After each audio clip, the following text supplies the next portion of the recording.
Through the watchful eye of the lens and across the front lines of innovation, we uncover the ultimate truth. Prepare to explore the most significant historical moments that changed the trajectory of mankind. Lady, I don't know what kind of act you're putting on right now, but around here, people like you don't just walk out of stores without us taking a look. I want you to think carefully about what you just said to me. Look, I don't need to think about anything. You look like trouble, and that's all I need. Now stop wasting my time and open the bag. A white woman named Pamela stood outside the Riverside Commons shopping center on Briarwood Avenue in Decatur, Georgia, and did something that would cost her everything. She pointed at a black woman walking calmly out of a store, called her a thief in front of a growing crowd, and flagged down a patrol car with the kind of confidence that only comes from believing no one will question you. Officers Dwayne and Lonnie didn't hesitate. They didn't ask questions. They didn't verify facts. They stepped out of that cruiser like the case was already closed. Officer Dwayne kicked her bag across the sidewalk, mocked the ID she produced in front of strangers, and laughed loud enough for everyone standing there to hear. What Pamela didn't know, what neither of those officers took even 30 seconds to find out, was that the woman they had just humiliated on a public sidewalk had spent over 2 decades sitting behind a federal bench, signing her name to rulings that ended careers, overturned corrupt convictions, and sent dirty officials to the very system they thought protected them. By the time the truth came out, phones were already recording, witnesses were already talking, and every word those officers said, every laugh, every kick, every dismissal, was already building a record that none of them would ever be able to walk away from. Before we go further, what city or country are you watching from? Drop it in the comments. We love seeing where our viewers are tuning in from all over the world. And if you believe that a badge should never be used as a weapon against innocent people, hit that like button and subscribe to JPTV, because we tell the stories that demand to be told. It was a Thursday afternoon, the kind of ordinary day that gives no warning before it changes everything. The Riverside Commons shopping center on Briarwood Avenue sat in one of Decatur's busier commercial strips. A stretch of storefronts that included a pharmacy, a dry cleaner, a nail salon, and at the far end, a mid-sized grocery and home goods store called Harmon's. The parking lot stayed active most afternoons. Cars pulling in and out, shopping carts rolling across the asphalt, people moving with the mild urgency of errands that needed finishing before the day closed. Nobody came to Briarwood Avenue expecting drama. It was the kind of place where nothing was supposed to happen. Marlene was 54 years old and had been moving through the world with the kind of quiet authority that takes decades to build. She stood 5'6", dressed that afternoon in a steel gray blazer over dark slacks, a structured leather handbag on her arm. The kind of woman whose bearing alone told you she had spent years in rooms where the wrong word carried consequences. She had parked near the entrance of Harmon's, walked in with a clear purpose, picked up 3 items she already knew she needed: a bottle of hand lotion, a box of green tea, and a small candle she had seen on her last visit and decided to come back for. Everything was paid for at the register inside. She tucked the receipt into the side pocket of her bag, pushed through the glass door, and stepped into the afternoon sun. She had been inside Harmon's for less than 12 minutes. She had barely reached the edge of the sidewalk when she heard it. "Excuse me, that's her." The voice was sharp and loud and aimed like something thrown. Marlene stopped and turned, not with alarm but with the measured stillness of someone who has spent 23 years on the federal bench and has learned that panic is never their first response. She turned and saw Pamela standing near the entrance. A white woman in her late 40s, arms folded tight across her chest, face set with the practiced certainty of someone who had already decided what she saw and was not interested in being corrected. Pamela had been standing outside Harmon's for the better part of 15 minutes. She was not an employee of the store. She had no badge, no lanyard, no authority of any recognizable kind. But she stood near that entrance the way some people do, as if proximity to a threshold gave her a right to police who moved through it. She pointed at Marlene and said it again, louder this time, making sure the people nearby could hear her. She put items in her bag. I watched her do it. She walked right out. Marlene said calmly and with precision, "I beg your pardon?" She did not raise her voice. She did not step back. She simply looked at Pamela the way a person looks at something that requires examination before it deserves a full response. But before she could say anything further, a patrol car rolled up along the curb with the kind of speed that suggested the call had already been made before Marlene even reached the sidewalk. The doors opened and officers Dwayne and Lonnie stepped out. Dwayne was the lead officer. 12 years on the force, a record that included 3 prior complaints of aggressive conduct, 2 of which had been quietly filed away without resolution. He moved with the loose authority of a man who had rarely been told he was wrong and had stopped expecting he ever would be. Lonnie was younger, 4 years in, and had learned most of what he knew about how to handle a scene by watching Dwayne work it. He positioned himself slightly behind and to the right, which was where he always stood when Dwayne had already decided something. "Ma'am," Dwayne said, and the word carried no courtesy in it, "we're going to need you to stop right there." Marlene had not moved.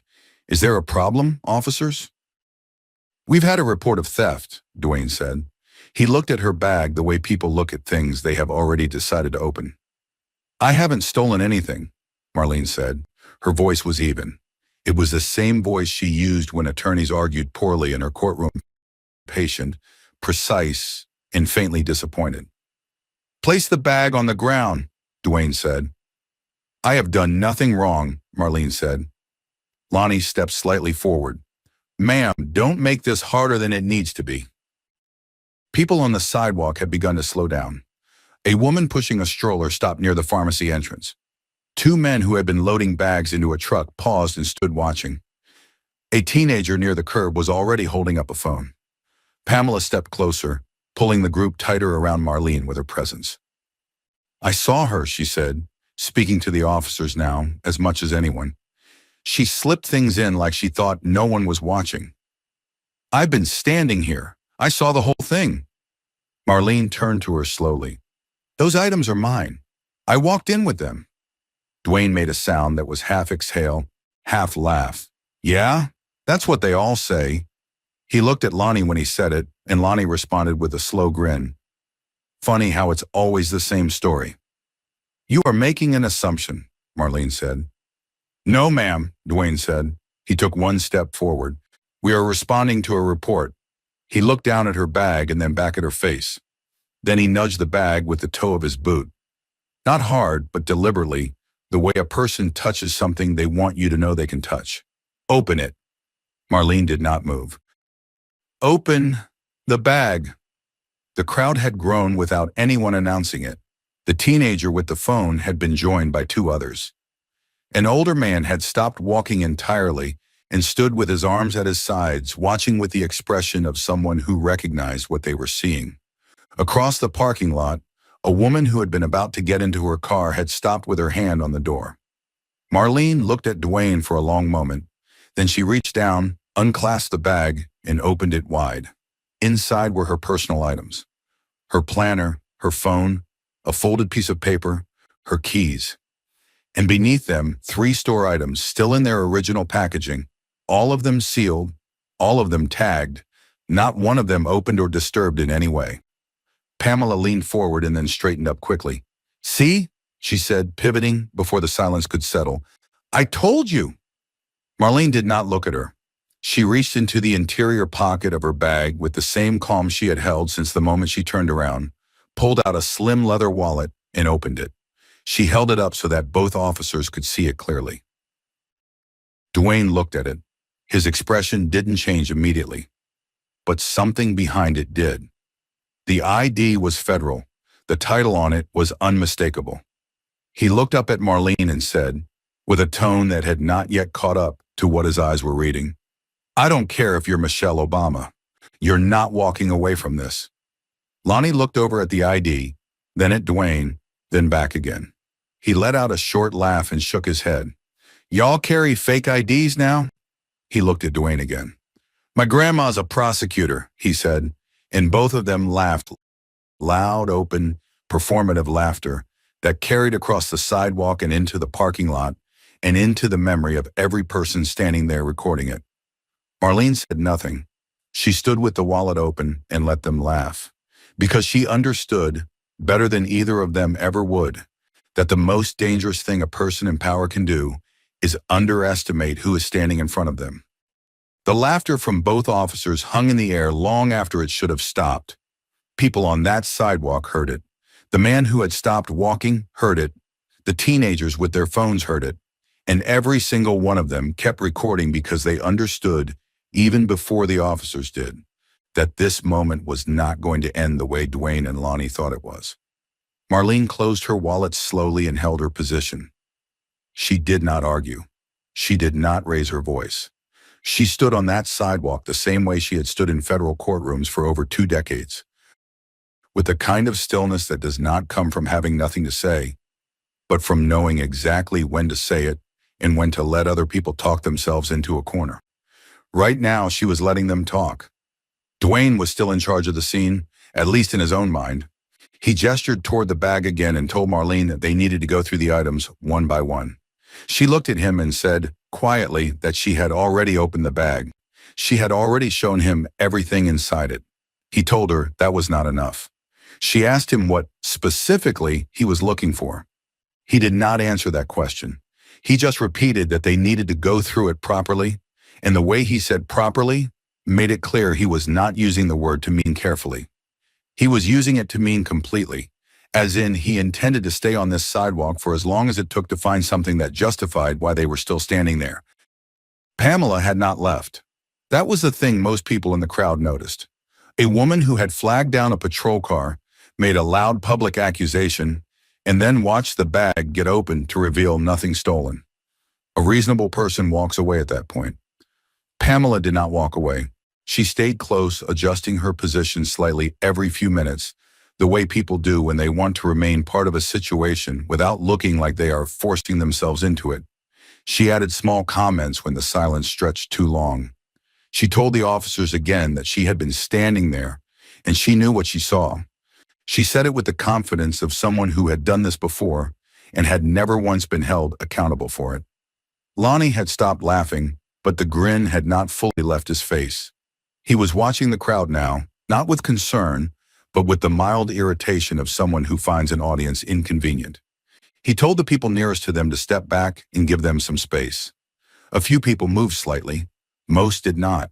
The teenager who had been recording from near the curb had been joined by a woman in scrubs who had clearly just come out of the pharmacy and had taken in the scene within seconds of stepping outside. She did not step back. She raised her phone and kept it steady. Dwayne turned to Marlene and told her that if the ID was real, she had nothing to worry about. He said it like he was doing her a favor. Marlene looked at him and said she was not worried. She said it plainly, without heat, and that plainness seemed to bother him more than anger would have. He had handled angry people on sidewalks before. He knew what to do with raised voices and fast movements. He did not quite know what to do with a woman who was completely calm and completely unafraid, who looked at him like she was already taking notes. He took out his radio and said he was going to run the ID through the system. Marlene told him to take his time. He looked at her when she said that, and something in his expression shifted just slightly. Not into doubt exactly, but into the early edge of it. The place where a person starts to sense that the ground under them may not be as solid as they assumed when they stepped out of the car. The crowd at this point stretched from the store entrance down to the edge of the parking lot. People who had been inside Harmon's had come out and stopped when they saw what was happening.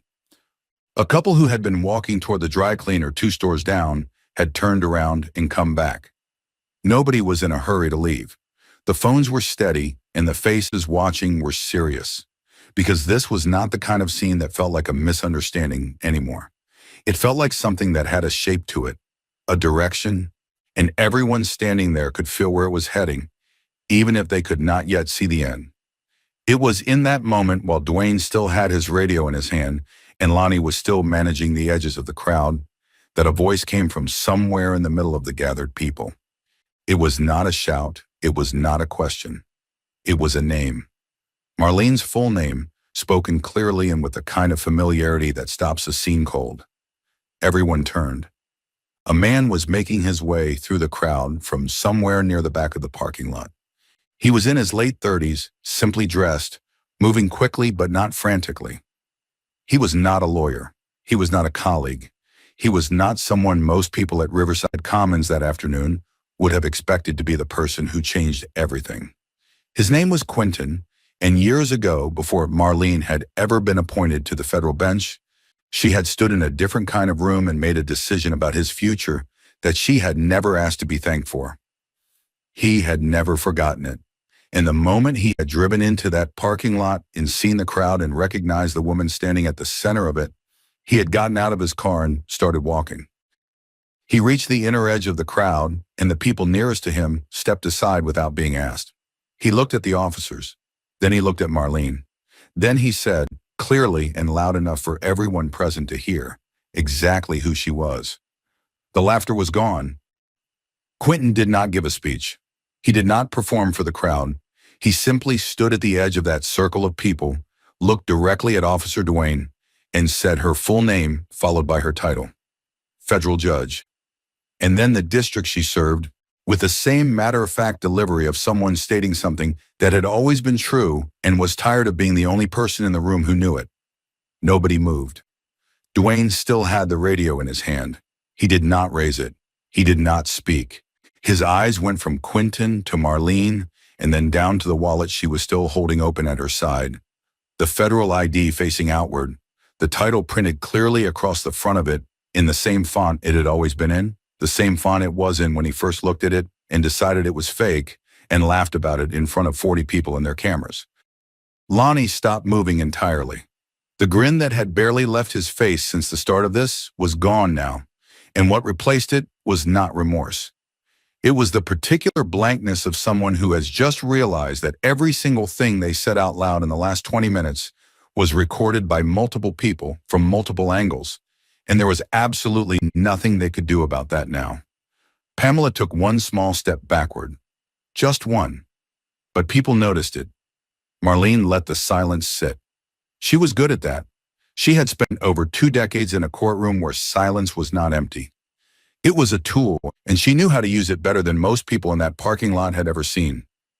She let it stretch long enough for everyone standing there to feel the full weight of what had just shifted, and then she lowered the wallet, snapped it shut, and placed it back inside her bag with the same composure she had carried from the moment she first turned around on that sidewalk. She looked at Duane and said simply, "Now, do you need more time with that radio, or are we finished?" He had no answer. One of the people in the crowd said something low under their breath, and a few others responded without words. Just sounds, exhales, the kind of collective reaction that a group makes when something lands that cannot be taken back. The woman in scrubs had not lowered her phone. The teenagers at the curb had not lowered theirs. The older man who had stopped walking at the very beginning of all this was still standing with his arms at his sides and was now shaking his head slowly in the way people do when they are not surprised but are still disappointed that they were right. Duane looked at Lonnie. Lonnie looked at the ground. Then Duane turned back to Marlene and said it was a misunderstanding. That word, misunderstanding, landed badly. You could feel it land badly. He said they were responding to a report and that they had followed procedure and that there were no hard feelings intended. He said it the way people say things when they are hoping the words will build a small wall between them and what they just did. Marlene stood there and let him finish. When he was done, she said, with no anger and no drama, just the flat and final tone of a woman who had heard every version of that sentence before, "No, there hasn't been a misunderstanding. You understood exactly what you were doing." She picked up her bag, adjusted the strap on her shoulder, and turned to Quentin. She looked at him for a moment with an expression that carried something quiet and genuine in it. Not gratitude exactly, more like recognition. He nodded once. She nodded back. Then she walked back into Harmon's, past the glass door, past the register where she had paid for everything in her bag, and back through the store as if the last 30 minutes had been nothing more than a delay she had not planned for and was now done with. Outside, no one had left. The phones were still up. The record was already made, and Pamela, who had started all of it with a pointed finger and a loud voice, was standing alone near the entrance with no officer beside her anymore, and nowhere to direct her certainty now that the truth had come out and was standing in full view of everyone. The footage was clear. The audio was clear. Every word Duane said was on it. Every word Lonnie said was on it. The fake ID comment, the grandmother joke, the laughter, the boot nudging the bag. All of it captured, time-stamped, and spreading before either officer had finished writing their incident report. By the following morning, it had moved beyond Decatur. By the afternoon, it had moved beyond Georgia.